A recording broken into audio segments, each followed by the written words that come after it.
আজকে একটা দারুণ ঘটনার কথা আপনাদেরকে শেয়ার করব। সেদিনকে আমি আমার মোবাইলে একটা অ্যাপস ডাউনলোড করতে চাইছিলাম। হঠাৎ করে দেখলাম আমার মোবাইলের স্টোরেজটা ফুল।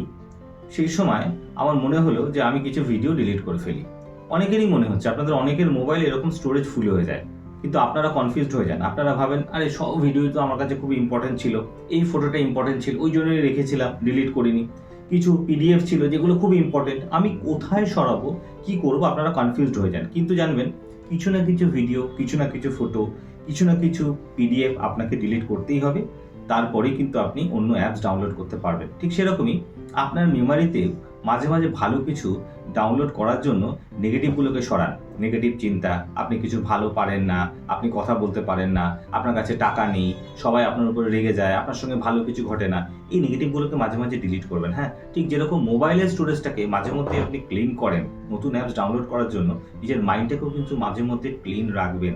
তাহলে কিন্তু অনেক কিছু পাবেন। ভালো থাকবেন।